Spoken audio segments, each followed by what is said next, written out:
আসসালামু আলাইকুম viewers, welcome to my channel. আশা করি সবাই ভালো আছেন। তো আজকে আপনাদের সামনে আরেকটি নতুন ভিডিও নিয়ে আসলাম। এটা হচ্ছে স্বামী বাধ্য করার তদবির বা স্বামী বশীকরণ। তো আমাদের অনেক মা বোনের দেখা যায় যে স্বামী যারা অনেক অত্যাচারী হয়ে থাকে বা তারা বাধ্যমতো চলে না, বা তাদের খানাপিনা বা কিছুই ঠিকমতো বহন করে না, খরচপাতি ভরণ পোষণ ঠিকমতো দেয় না, বা সন্তানদের খেয়াল রাখে না, স্ত্রীর প্রতি খেয়াল রাখে না, তারা যদি এই নকশাটা দ্বারা যদি আমল করেন, ইনশাআল্লাহ আপনারা অনেক ভালো ফলাফল পাবেন। তো একটা কথা বলে রাখি, আপনারা যদি আমাদের দিয়ে কোনো ব্যক্তিগত কাজ করাতে চান, তাহলে এই যে স্ক্রিনে দেওয়া নাম্বার আছে 019895252984, এই নাম্বারে ইমো খোলা আছে। আপনারা চাইলে ইমোতে যোগাযোগ করে যে কোনো কাজ করাতে পারেন, দেশে বা দেশের বাইরে থেকে, ঠিক আছে? তো প্রথমত আরেকটা কথা বলে রাখি, আপনারা ভিডিও শুরু থেকে শেষ পর্যন্ত দেখবেন, তা না হলে কিছুই বুঝতে পারবেন না এই ভিডিওর আগামাথা। যদি ভিডিওটা বিস্তারিত বুঝেন তাহলে কাজ করে ভালো ফলাফল পাবেন ইনশাল্লাহ। তো এই নকশাটা আপনারা যে কেউ ব্যবহার করতে পারবেন, হিন্দু মুসলিম। তবে পাক পবিত্রতা অনেক জরুরি একটা জিনিস।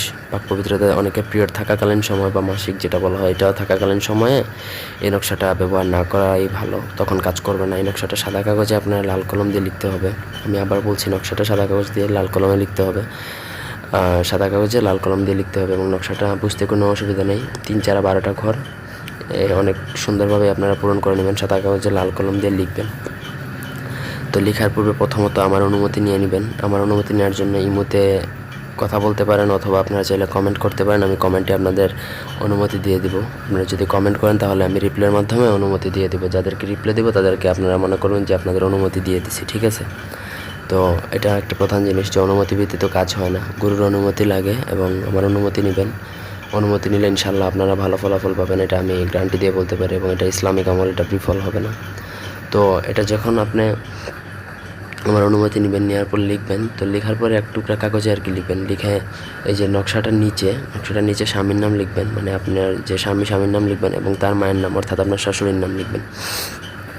তো যখন লেখাটা শেষ হবে তখন ওই নকশাটা একটা তাবিজে ভরবেন। তাবিজে মানে ধাতুর তাবিজ, অষ্টধাতু হলে ভালো হয়, তাছাড়া নর্মাল তাবিজ যদি হয়, কবচ হয়, ওইটার ভিতরে ভরে তারপর আপনার যে স্ত্রী মানে যে ব্যবহার করবেন ওনার ডান হাতের বাজুতে, মানে ডান হাতের যে আমরা যেই জায়গায় তাবিজটা ব্যবহার করি এই জায়গায় বেঁধে দিবেন। এটা যদি ভেবেন তাহলে ইনশাল্লাহ অবশ্যই 100% গ্যারান্টি দিয়ে বলতে পারি আল্লাহর রহমতে স্বামী বশীভূত হয়ে যাবে, এবং আপনারা দেখবেন যে ধীরে ধীরে দেখবেন যে স্বামী আস্তে আস্তে পরিবর্তন হয়ে যাবে। আর আরেকটা জিনিস, এটা চন্দ্রমাস মানে আরবি মাসের যেদিন, আরবি মাস যদি রবিবারে আরম্ভ হয় এবং প্রথম তারিখে, প্রথম যে আরবি মাসের যে প্রথম রবিবার আসবে, আরবি মাস যেমন ধরেন যে একটা মাস, ও মাসের প্রথম রবিবারে আপনার এই নকশাটা লিখবেন, এবং তার জন্য আপনারা গুগল অথবা ক্যালেন্ডার ঘাটালে বুঝতে পারবেন যে কোন দিন প্রথম রবিবার পড়ে। তো আশা করি সবার বুঝতে অসুবিধা নেই। সবাই ভালো থাকুন, সুস্থ থাকুন, আমার চ্যানেলটি সাবস্ক্রাইব করবেন। ধন্যবাদ সবাইকে আমার চ্যানেলটির সাথে থাকার জন্য। সবাইকে আল্লাহ হাফিজ।